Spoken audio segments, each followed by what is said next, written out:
ఇక కరీంనగర్ జిల్లా హుజూరాబాద్ నియోజకవర్గం బీజేపీలో వర్గ విభేదాలు తారాస్థాయికి చేరాయి. ఈటెల వర్సెస్ బండి సంజయ్ వర్గం అన్నట్లుగా పరిస్థితులు మారుతున్నాయి. దీనికి బండి సంజయ్ కామెంట్స్ మరింత హీట్ను రాజేశాయి. 2 రోజుల క్రితం హుజూరాబాద్లో పర్యటించిన బండి సంజయ్ వర్గాలు కడితే లోకల్ బాడీ ఎన్నికల్లో టికెట్లు ఇచ్చేది లేదని కామెంట్స్ చేశారు. దీంతో ఈటెల అనుచరులు తీవ్ర ఆందోళనకు గురవుతున్నారు. తాడోపేడో తేల్చుకోవడానికి శామీర్పేటలోని ఈటెల ఇంటికి వచ్చారు. ప్రస్తుతం ఈటెల మాట్లాడుతున్నారు. లైవ్లో చూద్దాం. 1947లో స్వతంత్రం వచ్చిందని చెప్పి ప్రతి సంవత్సరం సంబరాలు జరుపుకుంటూనే ఉన్నాం. కొన్ని వందల సంవత్సరాల కాలం పాటు కొన్ని లక్షల మంది భారత మాత ముద్దుబిడ్డలు ఆనాడు స్వేచ్ఛ కోసం, స్వతంత్రం కోసం, బానిస సంఖ్యలు బద్దలు కొట్టడం కోసం ఉరికంబాలెక్కిన వాళ్ళు ఉన్నారు. జైళ్ళలోనే మగ్గి చనిపోయిన వాళ్ళు ఉన్నారు. అనేక మంది తుపాకీ తూటాలకు బలైన వాళ్ళు కూడా ఉన్నారు. మనకు తెలుసు. ఆ చరిత్ర ఉంది కాబట్టే ఇవాళ మనం ఉన్నాం. చరిత్ర లేకపోతే ఇవాళ వర్తమానం లేదు, వర్తమానం లేకపోతే భవిష్యత్తు లేదు. కొంతమంది వెకిలిగాళ్ళు ఇంకెక్కడి తెలంగాణ ఉద్యమమే అంటారు. ఇవాల్టికి కూడా హుజూరాబాద్ ప్రజానికానికి చిరస్థాయిగా వాళ్ళ గుండెల్లో నిలిచిపోయే సన్నివేశాలు తెలంగాణ ఉద్యమ ఘట్టాలు మాత్రమే. అది కమలాపూర్ నియోజకవర్గంలో, అది హుజూరాబాద్ నియోజకవర్గం కావచ్చు. అనేక మంది ఇక్కడ ఉన్నారు. 48 గంటల పాటు 72 గంటల పాటు ఉత్తర దక్షిణ భారతానికి రైళ్లు ఆపాలని చెప్పి పిలిపిస్తే మనం సాక్ష్యం కదా, ఫైరింగ్ చేస్తాం, చంపేస్తాం అని చెప్పి బెదిరిస్తే కూడా ఫైర్ చేసుకోవాలి నా కొడుకు అని చెప్పి ఛాతిని ఎదురొడ్డినటువంటి సాహసమూర్తున్న గడ్డ హుజూరాబాద్ అనేక త్యాగాలకు, చైతన్యానికి, ముక్కుసూటితనానికి మారుపేరుగా ఉన్న గడ్డ హుజూరాబాద్ అడ్డా. అక్కడ నేను ఎమ్మెల్యే అయినా, అక్కడ నన్ను ఎమ్మెల్యే గెలిపించుకున్నారు వాళ్ళు. ఇవాళ చాలామంది ఇక్కడ ఉన్నారు. ఇంతమంది మరి చెప్పారు, సురేంద్రరాజు గారు చెప్పారు, 2005లో స్థానిక సంస్థల ఎన్నికలు వస్తే కాపాడింది కరీంనగర్ని ఆనాటి కమలాపూర్ నియోజకవర్గం. గుర్తుపెట్టుకోండి. చాలామంది సద్దులు కట్టుకొని అనేక దిక్కుల ప్రచారానికి పోయినాం కరీంనగర్లో. ఇదే 2006లో కేసీఆర్ గారికి ఎన్నికలు వస్తే మళ్ళీ అదే హుజూరాబాద్పై కొట్లాడిండ్రు. ఇవాళ 1 కాదు 2 కాదు, తెలంగాణ వ్యాప్తంగా ఎక్కడ సాహసోపేతమైన ఉద్యమాలు జరిగినా ఆ సాహసోపేతమైన ఉద్యమాలలో పాల్గొన్న బిడ్డలు హుజూరాబాద్ బిడ్డలు. ఇవాళ మానుకోట ఇవాళ గుర్తు, మానుకోట రాళ్లకు మొక్కాలని చెప్పి ఇవాళ కూడా మాట్లాడుకుంటాము. మానుకోట రైల్వే స్టేషన్లో చిందిన రక్తం సాక్షిగా అనేక మంది ఉన్నారు. మానుకోటలో ఒక 200 మందో 300 మందో ఉద్యమానికి బయలుదేరితే అలా 150 మంది హుజూరాబాద్ బిడ్డలు ఉన్నమాట వాస్తవం. సాయంత్రం పూట నేనే మాట్లాడినా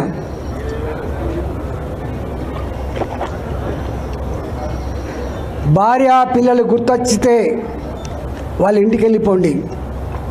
భార్య పిల్లల కంటే కూడా తెలంగాణ ఉద్యమం ముఖ్యం అనుకుంటే ఇక్కడ ఉండిపోండి అని చెప్పిన నేను. 150 మంది పోతే 70-80 మంది మాత్రమే నాతో మిగిలిండ్రు. ఆ మిగిలిన దాంట్లో అనేక మంది ఉన్నారు. అందులో ఒక బిడ్డ ఇక్కడ శ్యామ్ మా జడ్పీటీసీ ఆయన ఆ రోజు తుపాకీ తూటాలు వెళ్తే ఒక రబ్బర్ బుల్లెట్ ఆయన తోడ తగిలింది. ఆయన గిలగిల కొట్టుకున్నప్పుడు అనేక మంది బిడ్డలు రక్తం మడుగులలో గిలగిల కొట్టుకుంటూ కూడా వాళ్ళన్న ఒకటే ఒక మాట, అన్న బతికించండి, బతికిస్తే మళ్ళీ తెలంగాణ కోసం కొట్లాడుతున్నటువంటి చరిత్రకి సాక్ష్యం నేను. అలా ఒక బిడ్డని తీసుకొచ్చి శ్యామ్ని తీసుకొచ్చి హాస్పిటల్ చేసి అంటే ఇవాళ గక్కడి నుంచి వచ్చిన వాళ్ళు మనం ఇంకా మన గురించి ఎక్కువ చెప్పుకోవాల్సి అక్కర్లేదు. మనంగా బయటికి రాలే. చాలామంది అనుకుంటారు మనంగా బయటికి రాలే. అనేక రకాల అవమానాలు ఉంటాయి. అవమానాలు బయటకు వచ్చేటి ఉంటాయి, అవమానాలు దిగుమింగుకునేటివి ఉంటాయి. దిగమింగుకుంటాం, తెలంగాణ ప్రజల కోసం దిగమింగుకుంటాం. చాలామంది తెలియదు, పదవుల కోసం పెదవులు మూసేవాడైతే ఇవాళ 2 సార్లు మంత్రి పదవి అనుభవించిన నేను ఆర్థిక మంత్రిగా ఉండంగా కూడా ఆనాడు మున్సిపల్ కార్మికులు సమ్మె చేస్తే ఆనాటి ముఖ్యమంత్రి కేసీఆర్ 1700 మంది కార్మికులని ఒక కలంపోటుతో తీసేసినాడు. తప్పుగా ఆకలితో ఉన్న వాళ్ళతో పెట్టుకునే ప్రయత్నం చేయొద్దని చెప్పి మంత్రిగా ఉండి కూడా చెప్పగలిగినోడు ఈటల గుర్తుపెట్టుకో. మళ్ళీ వాళ్ళకు అండగా ఉన్న 1700 మంది కార్మికుల్ని మళ్ళీ తీసుకునే చరిత్ర మీకు తెలుసు. తెలంగాణ వ్యాప్తంగా ఆర్టీసీ కార్మికులు సమ్మె చేస్తే కొంతమంది విధవలు మా దాంట్లో ఉన్నారు, వాళ్ళు సపోర్ట్ చేస్తున్నారని చెప్పి మమ్మల్ని నిందించినా కూడా మేము ఆర్టీసీ కార్మికుల సమ్మె న్యాయమైందని చెప్పి సపోర్ట్ చేసినటువంటి 2 ఎగ్జాంపుల్ చెప్తున్నా, ఇంకా అనేక ఉంటాయి. గక్కడి నుంచి వచ్చిన వాళ్ళం మేము. ఆర్థిక మంత్రి కంటే ఇంకే పెద్దగా ఉంటుంది, ముఖ్యమంత్రి పదవి ఉంటుంది. నాకు తెలియదా ఈ ప్రభుత్వం ఈ ముఖ్యమంత్రితో కొట్లాడుతున్న పని పోద్దని, ముఖ్యమంత్రితో కొట్లాడడం శ్రేయస్కరం కాదని తెలియదు నాకు, కానీ చేస్తాం. ఎందుకంటే మేము పెడుసు నుంచి వచ్చిన వాళ్ళం కాబట్టి, ఆత్మగౌరవం కోసం కొట్లాడిన వాళ్ళం కాబట్టి, అన్యాయాలకు అక్రమాలకు దుర్మార్గాలకు వ్యతిరేకంగా బరిగీసి కొట్లాడిన వాళ్ళం కాబట్టి, పదవుల కోసం పెదవులు మూసుకోవద్దు కాబట్టి, గక్కడ ఆ కల్చర్ గుండెల్లో పెట్టుకున్నాం కాబట్టి మేము కొట్లాడితే సరే ఆయనకి ఏమనిపించిందో మనకు తీసేసాను. 2021 తీసేసాను. 2021లో తీసేసిన తర్వాత వందల సంఖ్యలో ఆనాడు నాయకులు మొట్టమొదటి పోయినాడు 5 లక్షలకు అమ్ముడు పోవచ్చు, తర్వాత లాస్ట్కు 2 కోట్లకు కూడా అమ్ముడు పోయిన ఉండొచ్చు. కానీ డబ్బులకు నాయకులు అమ్ముడు పోయినప్పటికి కూడా, దళిత బంధు డీడీలు ఇచ్చినప్పటికి కూడా, గొర్రెలకు డబ్బులు ఇచ్చినప్పటికి కూడా దాదాపుగా ఆనాడు 6 నెలల కాలం పాటు దేశ చరిత్రలో ఎక్కడ కూడా గన్ని రోజుల పాటు ఎన్నికల ప్రచారం చేయడం సాధ్యం కాదు దేశ చరిత్రలో. కానీ సాధ్యమైంది కేవలం హుజురాబాద్కు మాత్రమే. 6 నెలలు కొట్లాడినాం. ఏప్రిల్ మాసంలో మనం రాజీనామా చేస్తే, ఏప్రిల్ మాసంలో మనం బయటకు వస్తే, అక్టోబర్ మాసం వరకు కూడా ఎన్నికల వాతావరణం, కొనుగోళ్ళు, ప్రలోభాలు, భయపెట్టించుడు, కేసులు పెట్టుడు, ఎన్ని చేసినా మీరు చూసారు. చివరికి తెలంగాణ ఆత్మగౌరవం గెలిచింది. కేసీఆర్ చెంప చెల్లు మనిపించింది. ఆనాడు యావత్ తెలంగాణ జాతిలో ఒక ఆలోచన వచ్చింది. ఓహో, ప్రలోభాలు ఉన్నప్పటికీ, డబ్బు ఖర్చు పెట్టినప్పటికీ, ఓటుకు 10,000 రూపాయలు ఇచ్చినప్పటికీ హుజురాబాద్ చూపిన చైతన్యం, హుజురాబాద్ చూపిన తెగువ చాలా గొప్పగుందని చెప్పి ప్రపంచంలో ఉన్న తెలుగు వాళ్ళందరూ కూడా కీర్తించిండ్రు 2021 ఫలితాన్ని. ఇవాళ నా మీద కుట్ర చేసాడు ముఖ్యమంత్రి ఆనాడు. నాకు నిజంగా 2021 వరకు అధికారంలో ఉన్న, ప్రతిపక్షంలో ఉన్నా కూడా నేను ఏ పని అంటే ఆ పని చేయించుకోగలిగిన. ఎందుకంటే నేను ప్రజాప్రతినిధి కాబట్టి.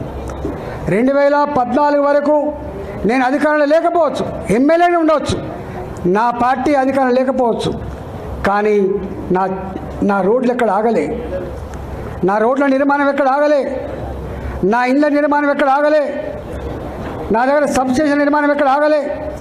నేను బాధ్యత అనేది మర్యాదగా నేను ఇక్కడ ఎమ్మెల్యేను, నా ప్రజలకి సమస్య ఉందని చెప్తే ఆనాటి సమైక్య పాలకుల ముఖ్యమంత్రులు కూడా భయంతో మాకు డబ్బులు ఇచ్చేది, భయంతో మాకు శాంక్షన్లు ఇచ్చేది. కానీ ఈ ఓడిపోయిన ముఖ్యమంత్రి మొత్తం చరిత్రను తిరగరాసే పద్ధతిలో, ప్రజలు అసహించుకునే పద్ధతిలో, ఎమ్మెల్యే గారికి ఉండే ప్రోటోకాల్ కూడా లేకుండా చేసి, ఎమ్మెల్యే గారు చేయాల్సిన కనీస కర్తవ్యం కూడా చేయకుండా చేసి, ఇవాళ దొడ్డిదారిన ఒక పదవి కట్టబెట్టి వాడికి అన్ని రకాల హక్కులు ఇచ్చి, ప్రోటోకాల్స్ ఇచ్చి నన్ను ఇబ్బంది పెట్టే ప్రయత్నం చేసిండు. అయినా నేను అనుకున్న ప్రజలు గొప్ప వాళ్ళని. ఆ 2.5 సంవత్సరాలు ఎంత నరకం అనుభవించినో మీరు చూసింది. అంతేకాదు, సరే కుట్రదారులు ఎవడు ఓడగొట్టిండో, ఎవడు గెలిపించిండో దాని జోలికి పోతలేను. కానీ నేను ఒకటి మాత్రం ఇప్పటికీ, ప్రజలెప్పుడు కూడా మోసం చేయరు. ప్రజలకు నాయకత్వం వహించే వాళ్ళు మాత్రం చక్కటి దారి చూపించాలి. ఇక్కడో అక్కడక్కడ నెగ్లిజెన్సీ ఉందా ఇంకేముందో తెలియదు, కానీ మొత్తం మీద ఓడిపోయినాం. ఎన్నడు అంటే హుజురాబాద్లో ఓడిపోతామని చెప్పి ఎవరు కళ్ళ కూడా ఊహించింది, ఓడిపోయినాం. దాన్ని అంగీకరించాల్సిందే. నేను అనుకోకుండా ఇక్కడికి వచ్చిన ఇక్కడి ప్రజానీకం అంతా కూడా గొప్పగా ఆశీర్వదించి గెలిపించింది. మీకు తెలుసు, మీరు వస్తున్న రోజు ఇక్కడికి వస్తే ఇది పెద్ద పార్లమెంట్, 40 లక్షల ఓట్లు గుర్తుపెట్టుకోండి. 40 లక్షల ఓట్లు, ఒక 70 లక్షల జనాభా ఉన్నది. దాదాపు సగం హైదరాబాద్ ఉంటుంది ఇక్కడ. దేశవ్యాప్తంగా సెటిల్ అయిన వాళ్ళు ఉంటారు ఇక్కడ. ఉమ్మడి ఆంధ్రప్రదేశ్ నుంచి సెటిల్ అయిన వాళ్ళు ఉంటారు ఇక్కడ. నాకు పని ఒత్తిడి వల్ల మీకు రాలేకపోయినా, కానీ బాధ అనిపించే అంశం ఏంటంటే ఇవాళ మనం ఆనాడు 2021లో కేసీఆర్కి ఒక మాట ఇచ్చినాం, ఒక ఛాలెంజ్ చేసినాం. నువ్వు ఓటింగ్స్ పెట్టించుకుంటున్నావు కేసీఆర్, నువ్వు ఫ్లెక్సీలు పెట్టించుకుంటున్నావు, గోళ్ల మీద నీ బొమ్మలు వేయించుకుంటున్నావు, కన్నడ స్తంభాల మీద కూడా నీ స్టిక్కర్లు వేసుకుంటున్నావు, నా ముఖం కనపడకుండా చేస్తున్నావు. కానీ నా ముఖం గా ఫ్లెక్సీల మీద లేదు కొడుక, నా ముఖం ఈ ఓటింగ్ల మీద లేదు కొడుక, నా ముఖం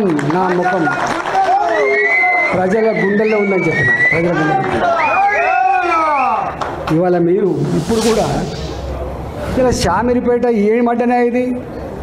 ఈ షామీర్పేట భారతీయ జనతా పార్టీకి అడ్డ. ఇది ఇవాళ అడ్డ. ఇది నేను భారతీయ జనతా పార్టీ ఎంపీని, నేను ఇక్కడ భారతీయ జనతా పార్టీ ఎంపీని. నేను దక్షిణ భారతదేశంలో మొట్టమొదటిసారిగా ప్రచారం జరిగితే నరేంద్ర మోడీ గారే స్వయంగా వచ్చి నా ఎలక్షన్ ప్రచారం చేసే విషయం మీకు తెలుసు. గా అడ్డ ఇది పార్టీకి ఊపిరి పోసే అడ్డ, నాయకులకు స్ఫూర్తినిచ్చే అడ్డ, రేపటి గెలుపుకు సంకేతం ఇచ్చే అడ్డ ఇలా షామీర్పేట అడ్డ. దాన్ని పట్టుకొని వాడు సైకోనా, శాడిస్టా, వాడు మనిషా, పశువా, వాడు ఏ పార్టీలో ఉన్నాడు, వాడు ఎవరి అండతో ఆ ధైర్యం చేస్తున్నాడు, వాడిని నేర్చుకోవాలి. కానీ బీ కేర్ఫుల్ కొడుక, బీ కేర్ఫుల్. మేము శత్రువుతో కొట్లాడతాం, కానీ కడుపుల కత్తులు పెట్టుకొని కావలించుకునే సంస్కృతి మా రక్తం లేదు కొడుక, నా రక్తం లేదు. ఇవాళ మీరు ఎవడెవడు సోషల్ మీడియాలో పెడుతున్నారో, ఏమేమి రెచ్చగొడుతున్నారో, ఏమేమి చేస్తున్నారో మొత్తం పైకి పంపించే ప్రయత్నం చేస్తా. నేను అనుకుంటున్నా సంస్కారం ఉందని, సభ్యత ఉందని ఇట్లాంటి వాటిని అరికడతానని చెప్పి భావిస్తున్నా. అరికట్టకపోతే నష్టపోయేది ఎవరో అర్థం చేసుకోండి. మీరు నష్టం మాకు కాదు, మాకు ఏం తక్కువ ఉంది? అసలు మీరు ఎవరు? అసలు నీ శక్తి ఏంది, నీ యుక్తి ఏంది, నీ చరిత్ర ఏంది, మా చరిత్ర ఏందిరా? 2002లో వచ్చింది ఆ జిల్లాకి, 2002లో వచ్చిన జిల్లాకి 2 సార్లు నేను జిల్లా పార్టీ అధ్యక్షుడిగా పనిచేసిన, నేను 2 సార్లు జిల్లా మంత్రిగా పనిచేసిన. నేను నా అడుగు పడని గ్రామాలు లేవు కరీంనగర్ జిల్లాలో. ఉమ్మడి కరీంనగర్ జిల్లాలో నా అడుగులు పడని గ్రామాలు లేవు. ఉమ్మడి కరీంనగర్ జిల్లాలో నేను కరీంనగర్లో ఉంటే పొద్దున ఉదయం పొయ్యి ముట్టిస్తే రాత్రి 12 గంటలకు కూడా ఆ పొయ్యి ఆరిపోయేది కాదు. ఒక్క హుజురాబాదు, ఒక కమలాపూర్ వచ్చిన వాళ్ళు కాదు బిడ్డ, మొత్తం కరీంనగర్ జిల్లా మొత్తం వచ్చేది. పక్క పంటున్న జిల్లాలు కూడా అప్పుడప్పుడు వచ్చిపోయేది. ఇవాళ నేను 2 సార్లు 40 ఫ్లోర్ లేదని చెప్తున్నా అంటే నాకు తెలియని జిల్లా ఉంటుందా? నేను పోని మండలం ఉంటుందా? నేను మాట్లాడినటువంటి జాతులు ఉంటాయా? మీకు మా చరిత్ర తక్కువ తెలుసుకోడు కా, మీ చరిత్ర మీకు తక్కువ తెలుసు. నేను ఆర్థిక మంత్రిగా ఉన్నాడు 110 కులాలు 120 కులాలు ఉంటే అనేక కులాలకి పాపం ఇప్పటిదాకా వాళ్ళకు ఎమ్మెల్యేలు కాలేదు, ఎంపీలు కాలేదు, వాళ్ళు గుర్తించిన పాపన పోతలేరు, వాళ్ళకు కుల సర్టిఫికేట్లు లేవని చెప్పి నన్ను ఎవరు కోరలే. నేనే ఒక 40 రోజుల పాటు 40 డేస్ యావత్ తెలంగాణ అన్ని కుల సంఘాల నాయకులతో భాజపా అసెంబ్లీలో మీటింగ్లు పెట్టి, నేనే వాళ్ళకు భోజనాలు పెట్టి, నేనే మీకు లీడర్ని, మీ సమస్యల పరిష్కారం కోసం ఉన్న బిడ్డనని చెప్పిన నేను 40 రోజుల పాటు ఆ పనిచేసిన. 40 రోజుల పాటు అన్ని సమస్యలు తెలుసుకున్న తర్వాత నేను ఒక బీసీ కాన్క్లేవ్ అని చెప్పి బీసీ పార్లమెంట్ సభ్యులను, బీసీ శాసనసభ్యులను, బీసీ శాసన మండలి సభ్యులను, ఆనాడు మా స్పీకర్గా ఉన్న మసూనా చారి గారిని, ఆనాడు కౌన్సిల్ చైర్మన్ ఉన్నటువంటి స్వామి గౌడ్ గారిని మంత్రులందరితో ఒక మీటింగ్ పెట్టినా 3 రోజుల పాటు పెట్టాను నేను. ఈ నోరు లేని వాళ్ళకు మనం దిక్కు కావాలి. తెలంగాణ రాష్ట్ర ఏర్పాటు కేవలం భౌగోళికమైనది కాదు. తెలంగాణ రాష్ట్ర ఏర్పాటు ఇగో ఈ జాతులకు స్వేచ్ఛ కావాలి, ఈ జాతులకి ఫలితం అందాలనేటువంటి సంకల్పంతో ఉన్నది. కాబట్టి మనం వీళ్ళ కోసమే చేయాలని చెప్పి 3 రోజుల పాటు చర్చించాం మేము. దాని ఫలితమే 250 రెసిడెన్షియల్ స్కూళ్ళు ఇవాళ బీసీ రెసిడెన్షియల్ స్కూల్ వచ్చినాయి. దాని ఫలితమే ఇవాళ ఎస్సీ రెసిడెన్షియల్ స్కూల్ కొన్ని ఎక్కువ వచ్చినాయి. దానికి ఫలితమే ఎస్టీ రెసిడెన్షియల్ స్కూల్ వచ్చినాయి. దాని ఫలితమే 78 కులాలకు ఆత్మగౌరవ భవనాలు వచ్చినాయి. ఇక్కడ వెలమ హాస్టల్ అంటూ ఉండే, గౌడ హాస్టల్ ఉండే, పద్మశాలి హాస్టల్ ఉండే, కొన్ని పెద్ద కులాలకు మాత్రమే ఉండే. అలాంటి వాళ్ళకు కూడా ఇక్కడ ఉండాలని చెప్పి, పేదవాళ్ళకు ఉండాలని చెప్పి 78 కులాలకు ఆత్మగౌరవ భవనాలకి జాగలు ఇచ్చి ఇలా జీవోలు ఇచ్చినటువంటి దాంట్లో ఈటల రాజేంద్ర అంటూ గుర్తుపెట్టుకోండి. ఈటల రాజేంద్ర చరిత్ర గది. ఈటల రాజేంద్ర గారు ఎన్నడూ నా వార్త పేపర్లో వస్తుందా రాదా, నా వార్త టీవీలో వస్తుందా రాదా, నాకు ఈ సోషల్ మీడియా అంటే ఎందుకు తెలియదు. నేను ఇప్పుడు చూడలేదు. దానికి అడిక్ట్ అయినోడు ఏమైపోతున్నాడు కదా, కానీ వాటిని చూసుకోవడం కాదు. ఈ సోషల్ మీడియా గివిటి చూసి మురిస్తోని అంతకంటే కూడా కాదు. ఇవాళ మళ్ళీ చెప్తున్నా, ఎప్పుడు కూడా ధీరుడు వెనుదిరిగాడు గుర్తుపెట్టుకో. అది సందర్భం అయితే రియాక్ట్ అవుతాడు, సందర్భం అయితే బయటకు వస్తాడు, సందర్భం అయితే మాత్రమే మాట్లాడతాడు. భరిస్తాం. ఎక్కడ భరిస్తాం?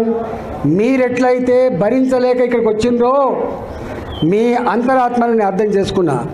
నేను మళ్ళీ చెప్తున్నా మీకు, హుజురాబాద్ గడ్డ మీద రేపు ప్రతి ఊళ్ళో మన వార్డు మెంబర్ ఉంటాడు. హుజురాబాద్ గడ్డ మీద నా సర్పంచ్ ఉంటాడు. హుజురాబాద్లో ఎందుకంటే ఒక్కరోజుతో బంధం కాదు, అది 25 ఏళ్ళ బంధం. అది నన్ను నమ్ముకొని ఉన్నారు మీరు. 2021లో గన్ని వందల కోట్ల రూపాయల ప్రలోభాన్ని అడ్డుకొని అన్న కోసం నిలబడ్డోళ్ళు మీరు. మిమ్మల్ని నేను చాలాసార్లు చెప్తా, కాళ్ళు కడిగి నెత్తిలో పోసుకున్న హుజురాబాద్ ప్రజలు రుణం తీసుకోవాలని చెప్పి స్టేట్మెంట్ ఇచ్చాను నేను. ఆ ప్రజల మీద సంపూర్ణమైన నమ్మకం ఉన్నాను నేను. ఆ ప్రజల మీద సంపూర్ణమైన విశ్వాసం ఉన్నవాడిని. కాబట్టి మీరు నిజంగానే ఇవాళ ప్రజలు బాధపడుతుంటారు. కాబట్టి నాకు ఇక్కడ పని ఉన్నమాట వాస్తవం. కానీ తప్పకుండా ఇక్కడ నాకేం ఎలక్షన్ లేవు, లోకల్ బాడీ ఎలక్షన్స్. నాకున్న లోకల్ బాడీ ఎలక్షన్సే హుజురాబాద్ ఎన్నికలు. గుర్తుపెట్టాలి.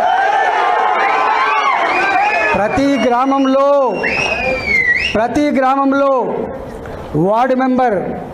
ఒకప్పుడు తెలియదు వీళ్ళకి చరిత్ర తెలియదు కూడా కాదు మీకు.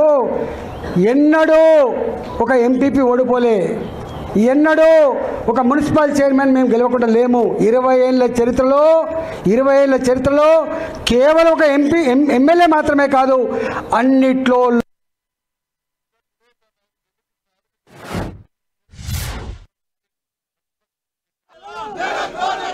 ఎన్నడూ ఒక ఎంపీపీ ఓడిపోలే, ఎన్నడూ ఒక ఎంపీపీ ఓడిపోలే.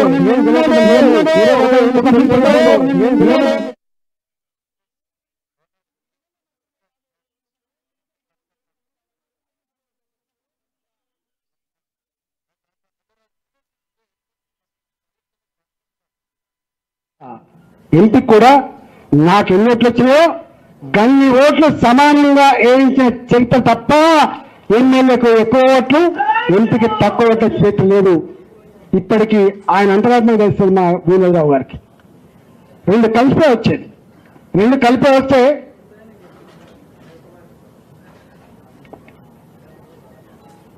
2014 వరకు ఎంపీ ఎమ్మెల్యే ఎన్నికలు కలిపి వచ్చేది. ఇక రాజీనామా చేస్తే వచ్చిన బై ఎలక్షన్ కలిపి వచ్చేది.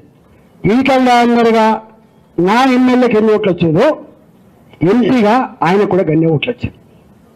2019లో మోడీ గారి ప్రపంచం వచ్చినాడు. 2019లో మోడీ గారి ప్రపంచం వచ్చినాడు. హిందూగాళ్ళు బొండుగాళ్ళు అని చెప్పి తులనాడినాడు కూడా. బయట నియోజకవర్గాల్లో ఆనాడు భారతీయ జనతా పార్టీకి 35,000, 50,000, 57,000 మెజార్టీ వచ్చినా హుజురాబాద్లో మాత్రం నేను ఆనాడు టీఆర్ఎస్లో ఉన్న 53,000 మెజార్టీ. 53,000 మెజార్టీ ఆనాడు టీఆర్ఎస్ పార్టీకి వచ్చింది తప్ప రాలేని. దాని తర్వాత నేను వచ్చిన ఇక్కడ. నేను వచ్చిన తర్వాత మా వాళ్ళు చెప్పింది ఇప్పుడు ఎంత వచ్చినాయో నేను ఆ లోతులోకి పోను. కానీ ఒక్కటి అడుగుతున్నా, గ్రామంలో క్రెడిబిలిటీ ఉన్న లీడర్ లేకపోతే నా పార్టీ బతకదని నమ్ముతాను నేను. నా గ్రామంలో ఉన్న లీడర్, నా సర్పంచ్, నా వార్డు మెంబర్, నా ఎంపీటీసీ, నా గ్రామ కమిటీ అధ్యక్షుడు గొప్ప పేరుంటేనే నాకు ఓట్లు వస్తాయని చెప్పి నమ్మేటోను నేను. వాళ్ళు గొప్పగా లేకుండా లేరు. ఇలా కొత్త సూత్రం పెడుతుంది ఒక్కొక్కడు అక్కడక్కడ లీడర్లు.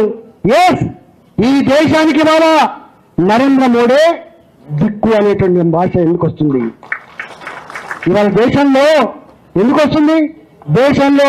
నరేంద్ర మోడీ గారు అని చెప్పి ఎందుకంటాను ఇవాళ? ప్రజల హృదయాలను గెలుచుకున్నాడు కాబట్టి. కాశ్మీర్ నుంచి మొదలుపెట్టి కన్యాకుమారి వరకు వాళ్ళు ఏ భాష మాట్లాడినా, ఏ సంస్కృతులు ఉన్నా, ఏ రాష్ట్రంలో ఉన్నా ఇవాళ ఎందుకంటున్నారు ఆ మాట? నచ్చింది కాబట్టి అంటున్నారు. వ్యక్తి ఎదగకుండా, వ్యక్తికి గ్రామం లేకుండా, వ్యక్తులకు పతాలు లేకుండా పార్టీలు ఉండాలనేటువంటి జ్ఞానం తప్పకుండా ఉండాలి. ఉంటుంది.